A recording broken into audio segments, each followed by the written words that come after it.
I have a great time with my life, and I want to share it. I love living. I think that's infectious. It's something that you can't fake. Greatness is not this wonderful, esoteric, elusive, God-like feature that only the special among us will ever taste.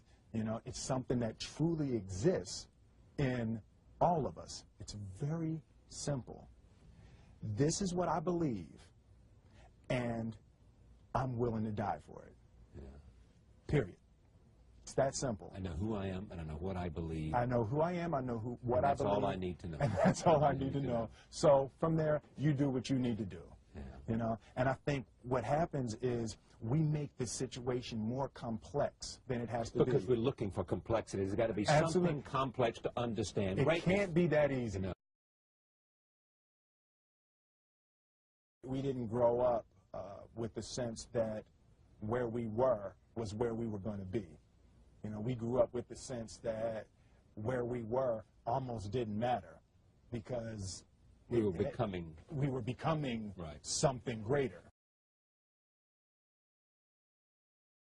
The separation of talent and skill is one of the greatest misunderstood concepts for people who are trying to excel, who have dreams, that want to do things. Talent you have naturally. Skill is only developed by hours and hours and hours of beating on your craft. I've never really viewed myself as particularly talented. Where I excel is ridiculous, sickening work ethic. You know, while the other guy's sleeping, I'm working. While the other guy's eating, I'm working. There's no easy way around it. No matter how talented you are, your talent is going to fail you if you're not skilled. Mm-hmm. You know, if you don't study, if you don't work really hard and dedicate yourself to being better every single day, mm-hmm. you'll never be able to communicate with people, with your artistry, the way that you want. So the only thing that I see that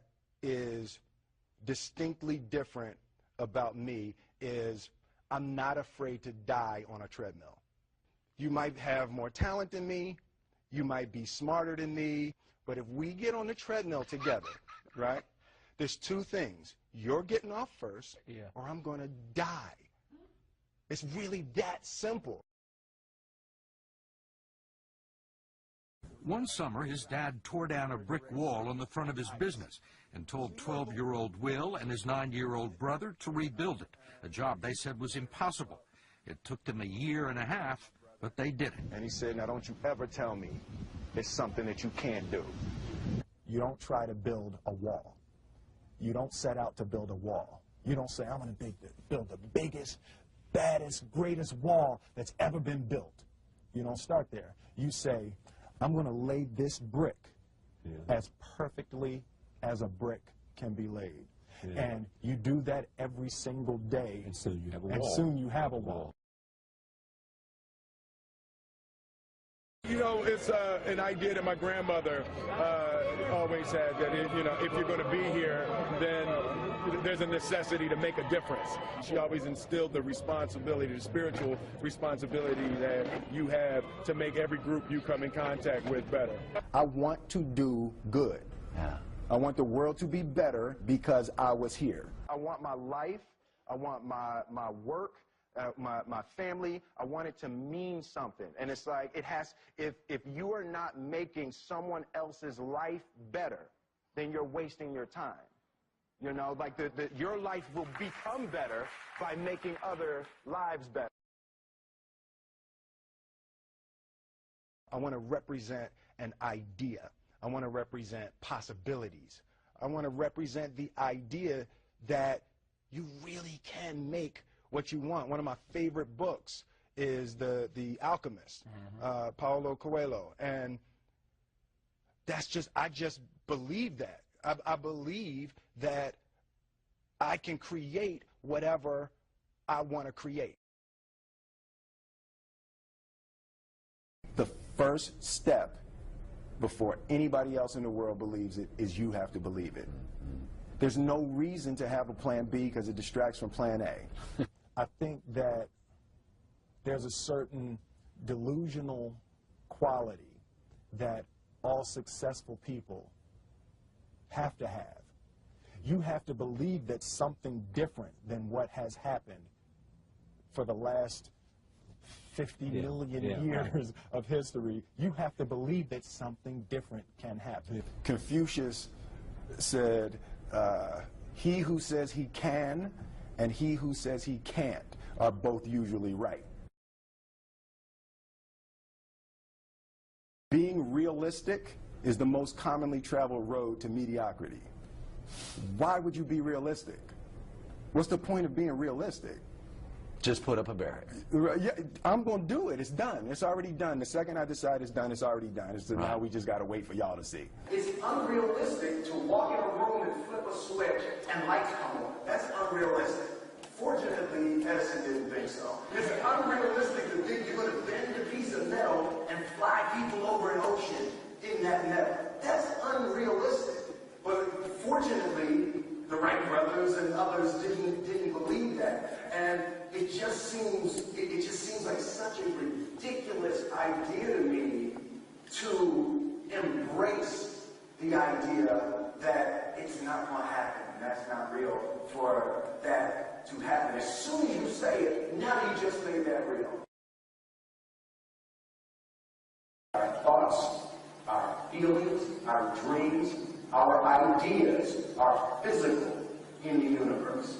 That if we dream something, if we picture something, if we commit ourselves to it, that is a physical thrust towards realization that we can put into the universe. That the universe is not a thing that's going to push us around.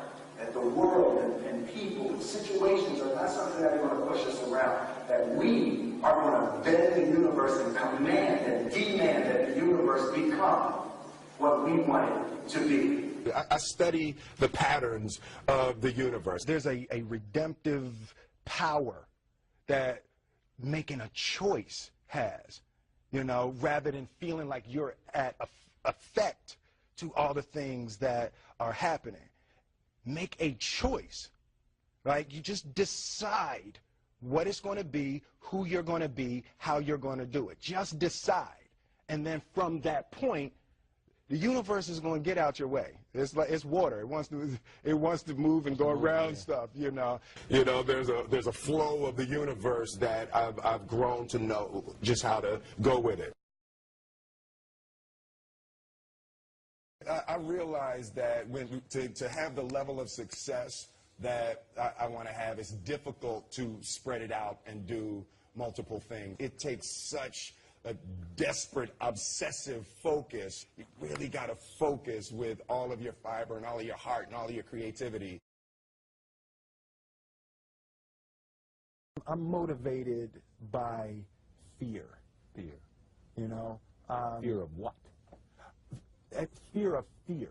I hate being scared to do something. And I think what developed in my early days was the attitude that I started attacking things that I was scared of. It was Franklin Roosevelt said the only fear you have to fear is fear itself. Absolutely. Remember that? Absolutely. You can't be scared to die for the truth. The truth is the only thing that's ever going to be constant. Don't ever let somebody tell you you can't do something. Not even me. All right? All right. You got a dream, you got to protect it. People can't do something themselves. They want to tell you you can't do it.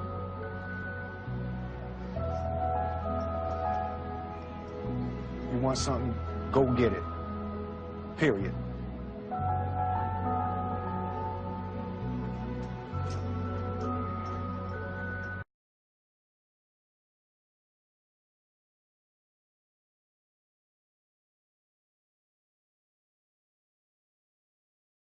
I have a great time with my life, and I want to share it.